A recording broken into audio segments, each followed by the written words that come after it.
Good morning. My name is Natalie. Welcome to my channel. I thought I would drop in and make a quick little video giving a little bit of background about myself and my YouTube channel. So I've been posting videos pretty infrequently, partly because I'm busy working on other things and partly because I don't like making a video unless I feel really inspired to say something. Part of developing a YouTube audience is being consistent with creating videos, but I don't want to just feel like I'm making a video for the purpose of making a video. Because when I made my first video that got a really big response, I did it from a place of passion because I felt like people were making these mistakes and I wanted to correct some misunderstanding with the knowledge I had. And I like coming at a creative process or making a video, writing from that place of motivation.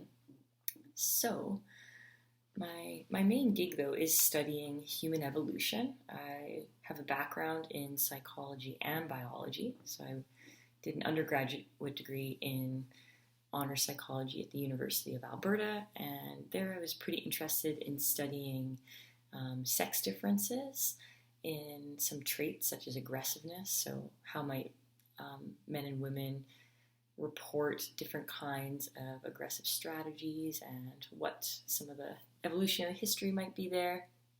And then I created a path that led me into working with Dr. Crespi at Simon Fraser University, where I studied evolutionary origins of personality and mental illness. And I was really interested in the somewhat arbitrary boundary between normal and abnormal behavior.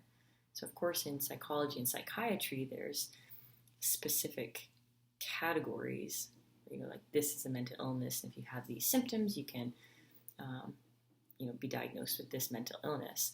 But in evolution we're not thinking about these like human created categories so much. We're thinking about why humans behave the way they do, and how our different mental and physical traits have helped us survive and reproduce through time.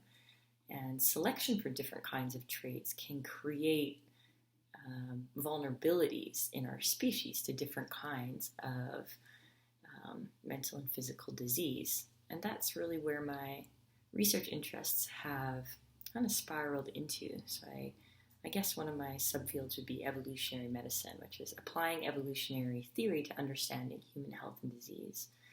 And this has been really interesting to me because it's also created some frameworks for me to articulate and understand some of the issues with like body-mind dualism.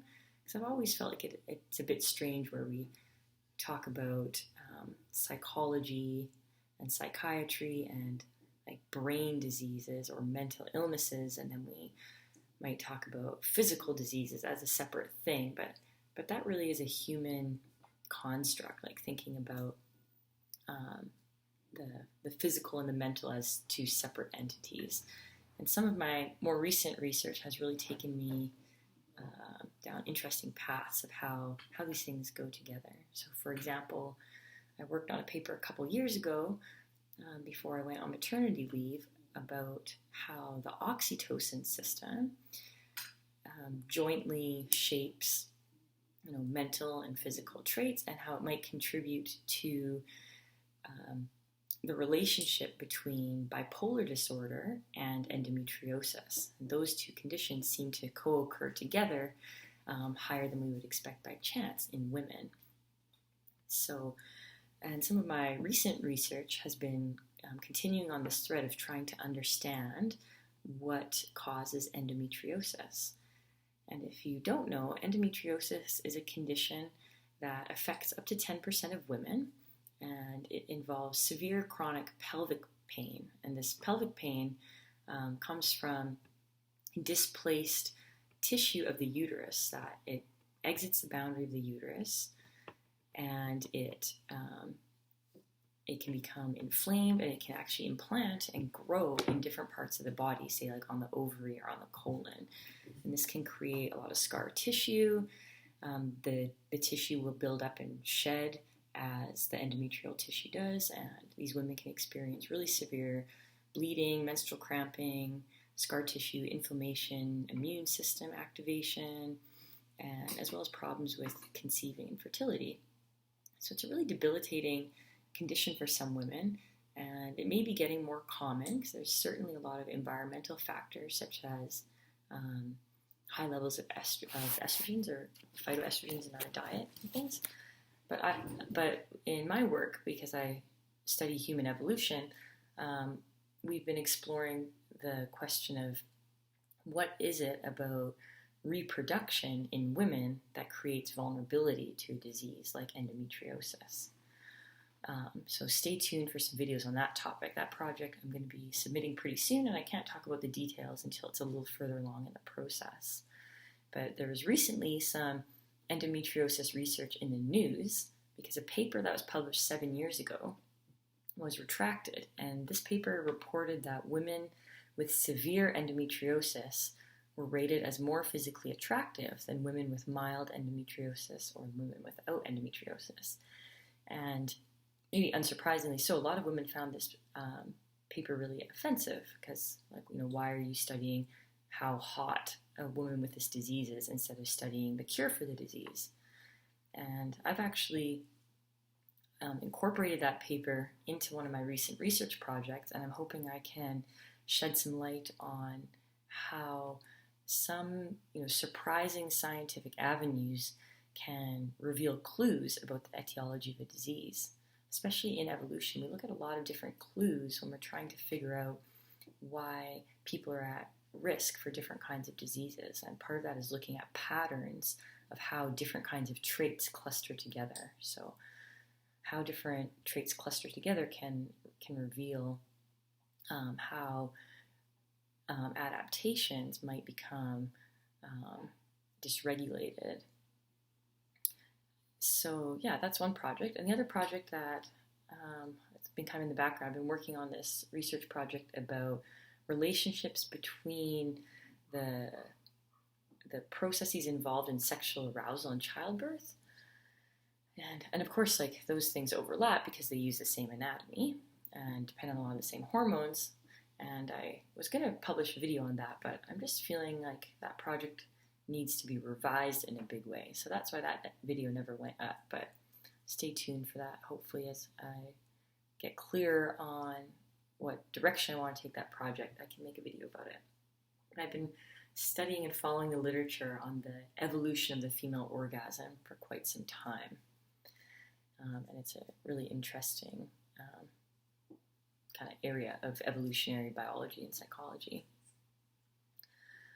And in my biography, I have written that I also study astrology. So lots of people kind of think this is contradictory or paradoxical or stupid, maybe, because most people in the mainstream perceive astrology as a pseudoscience or maybe even in a more negative light than that. But I've just always been really intrigued by astrology. When I was really little, I was reading a book my mom had by Linda Goodman, and as a lot of people who are into astrology say, astrology sometimes finds you rather than you finding it. So it's a really fascinating, deep field that I can't get into in one video, but I just encourage you, if you've kind of thought of science and astrology as opposite to one another or not compatible, that maybe you want to rethink that, because so much of science has roots in astrology, because astrology is for many, many generations, people have just been observing the stars, and observation is a big part of science, observing patterns and then recording what kinds of things are happening in their world in relationship to those patterns. So we don't have to do something like linking personality traits to planets to do astrology. It can just be as much as linking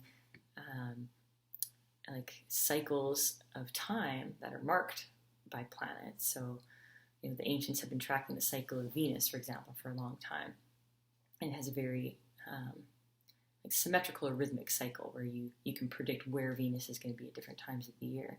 And you might just track how events in your life kind of correlate with those rhythmic changes in the Venus cycle.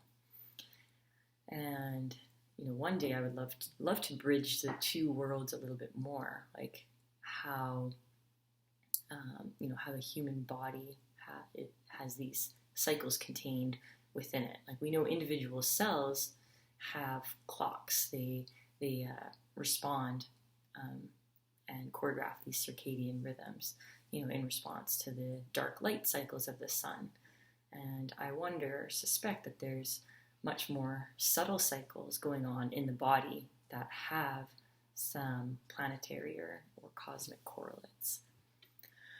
So yeah, this video is kind of spiraled off in a few different directions, but I really just felt like checking in, reaching out, kind of updating people on what I was up to, in a more personal level. Oh, there's my cat Marshall.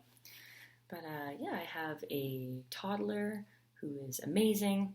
And they won't be featured on this channel at all, but I just know that I'm busy mothering and loving it. And my partner and I recently purchased a house, so we've been working hard on that. And just I've also been trying to enjoy the summer, camping and being outside and just navigating through all the social changes that come along with living in a pandemic.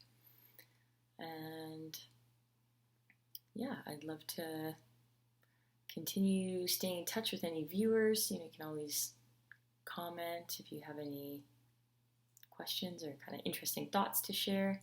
And stay tuned for more videos on my channel. Take care. Enjoy the rest of your summer.